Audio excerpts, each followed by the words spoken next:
Speaking of Risa Ontiveros, ngayon mga kababayan, eto na yung kampo naman ni Topacio. Yung kampo ni Topacio, mga bossing, may inihain na reklamo kay Risa Ontiveros. Ano po? Kasi nga, may palabas na binayaran ni Risa Ontiveros yung tetestigo laban kay Buloyski, mga kababayan, yung si Morillo. Basahin ko muna itong balita. Ethics complaint filed versus Senadora Risa Ontiveros. Naghain ng ethics complaint sa Senado sina Attorney Ferdinand Topacio. Alam niyo naman po si Topacio, mga kababayan. 'Di ba? Napakahusay, napakagaling na mga lawyer po niyan, mga bossing chief amo, sir. Si Topacio, naku po, sobrang galing po niyan, mga bossing. Tingnan niyo po yung mga kliyente niya ngayon. Si Buloyski nakakulong. Si Tebes nakakulong. Sino pa? Yung si Denise nakakulong. Sino pa? Karamihan po nakakulong. Si Alice Go nakakulong. Oh. Yung isa pa, si Cassandra Leong nakakulong. Napakagaling pong ano niyan. Napakagaling pong lawyer niyan, mga kababayan. No? Naghain ng ethics complaint sa Senado sina Attorney Ferdinand Topacio, dating kongresistang si Jing Paras. Yung ngayon, yung nagba-vlogger na lang si Jing. No? Yung ano yung palabas nila, iparas mo o ano, basta kung ano yun. Meron pong 200 viewers yun kada araw, mga kababayan. Dalawa sila, nagkukwentuhan, naglolokohan. Laban kay Risa Ontiveros. Kaugnay ito ng aligasyong disorderly conduct kabilang sa mga umano'y pagbabayad sa witness na si Michael Morillo. Mga bossing, paano ho babayaran yan? Meron pong mga ipinakitang mga email ang senadora na ang unang nag-email is si Michael Morillo. Na ang unang nag-email yung tao na yan. No? At tapos ito meron pa din pong isang pinakitang ebidensya si Senadora Risa Ontiveros bago po maipabalita o bago po magsabi si Michael Morillo na siya ay binayaran ni Ontiveros. Nung mga araw bago po yan, kumbaga may pinakita ebidensya na nandoon daw po siya sa doon sa impyerno ni Kibuloy. Imperyo ni Kibuloy. No? At parang nagpapasaklolo, 'di ba? At parang nagpapasaklolo, mga bossing. Eto, yung dito mga kababayan, wala na lang ho yan. Wala na lang ho yan, mga bossing. Ano na lang po yan, no? Panggugulo na lang po yan kasi si Buloyski nga mga kababayan, gusto nang ibiyahe ng Estados Unidos dito, papunta ho dito sa Amerika, mga bossing. At yan po ang pinaka-kinatatakutan ni Buloyski, ang maibiyahe po sa Amerika. Di ba meron pa nga siyang sinabi dati, susuko ako, pero siguraduhin nyo, pumirma dapat ang Pangulo doon sa walang extradition na mangyayari. Parang lumabag po ang Pangulo nung kapag ginawa niya yun. Lalong-lalo na po may extradition treaty ang bayang Pilipinas at ang Estados Unidos. Di ba? Sabi ni Maxe, paramihan ng pagkatalo. Number 1, si Topacio. Ay. Hindi, ito tingin ko dyan kay Topacio. No? Tingin ko, yung ibang mga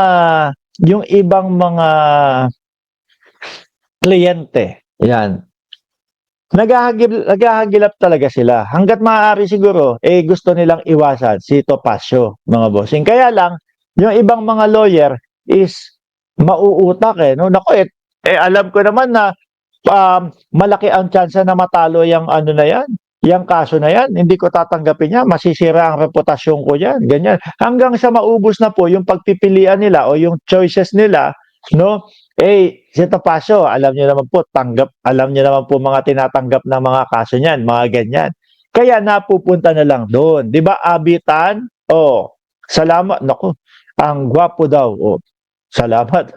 Kaugnay ito ng aligasyon ng disorderly conduct kabilang ang umano'y pagbabayad. Panggugulo na lang ho ito. Kasi nakikita ko, baka nga si General Torre pa ang mag-ano dyan, magdala dyan kay Buloyski. Oh, umano nilang maimbestigahan ng Senado ang naturang mga aligasyon laban sa senadora dahil may kapangyarihan umano itong bigyang parusa ang mga miyembro nito mapatunayang nagkaroon ng disorderly. Yung mga ano ho, pinakitang ebidensya ni Senadora Risa Ontiveros, mga boss, sapat na ho yun eh. Na ang unang lumapit, si Michael Murillo, nagpapasaklolo po sa Senadora. Sapat na ho yun, mga kababayan. Hindi ko lang po mahagilap pero nandito po sa laptop namin yun. No, lahat po ng ebidensya, lahat po ng ibinablog namin, nakasave po dito sa laptop. Ano, at yan, dito sa YouTube, hagilapin nyo po yung content natin patungkol doon. So, nauna lang sinabi ni Ontiveros na handa siyang harapin ang anumang ethics complaint na isasampa ni Nato Paso laban sa kanya. Go, ready. Naka-ready naman si Senadora Risa Ontiveros, mga bossing, patungkol dyan sa hamon nila. Dalawin mo na lang, boss, si Kibuloy sa Amerika. Nandyan ka naman. Naku po, bahala siya sa buhay niya. No? Meron naman siya mga ano dito, kamiyembro eh. Kaya lang, yung ibang miyembro niya, yun na din ang naglaglag sa kanya. Yun na din po ang naglaglag sa kanya, mga bossing. Yung ibang miyembro niya dito, nababaan na po yata ang sentensya. No? Dahil ikinanta na din si Buloyski, mga bossing. Diyan na lang siya ikulong. Pag dito malamang laya na. Ewan ko dito kay Buloyski, no? Sa Pilipinas ang init-init. Sa Pilipinas is patong-patong kayong mga preso na nandoon. O di ba? Yung iba diyan amoy pawis. Yung iba diyan kumbaga, amoy putok o biruin nyo naman yun. Hindi ko naman nilalahat, di ba? Bakit nagsusumiksik sa Pilipinas? Kung dito sa Estados Unidos, malamig ho. Oh. At hindi ganun kadami ang preso. Kaya lang ho, yung dito, mga bossing, jumbo hotdog po dito. Ano? Jumbo hotdog ho dito, mga kababayan. Oh, at saka, ang nakikita ko kung bakit sila nangangayaw kapag ka dito mailipat yan, hindi nila magagamit yung kapangyarihan ng pera. Kasi o dyan sa Pilipinas, posible, baka nakakalusot pa. No? Panigurado, may special treatment pa din kahit papaano kay Buloyski. No? Hindi ko naman sinasabing, alam ko na may special treatment, pero posibleng may nakakalusot pa din dyan. Siyempre, mataas na tao yan. Ano? Mataas na tao yan. Sa sobrang taas na tao na po na yan, siya na po ang may-ari ng universe, sabi niya. Baka siya nga, manood kayo nung mga balita patungkol po sa sa mga labas ng mundo. Meron po yung sino dito? Yung 3i Atlas. O yan. Galing po sa labas ng universe natin yan. Baka si Buloyski po ang nagpapadala niyan. Ang sinasabi, hindi daw po kometa o hindi kung ano-ano. Ang sinasabi, baka mga alien daw po. Baka padala ni Kibuloy yan. O nung 2017 po, meron naman mga omwamwa.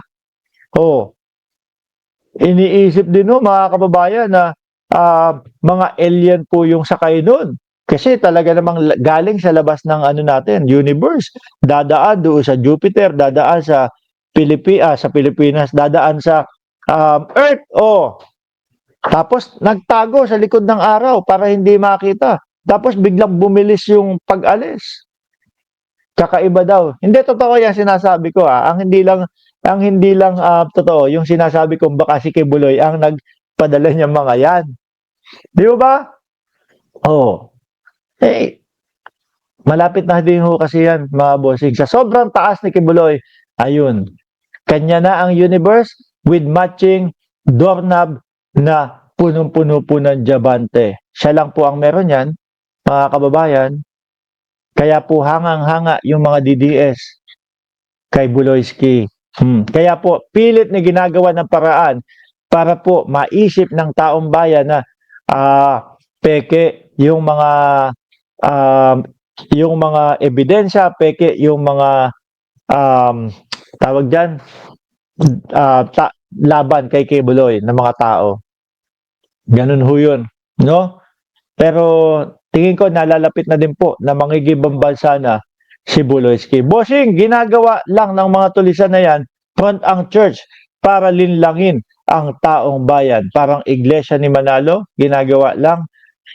Si Jesus Christ, palabigasan. Pero si Kristo, tao lang. Si Manalo, angel na pasugo. Anyway, mga boss G Pamo, sir, ako'y magpapaalam na ho, mga kababayan, mga boss G Pamo, sir, maraming salamat and God bless po sa ating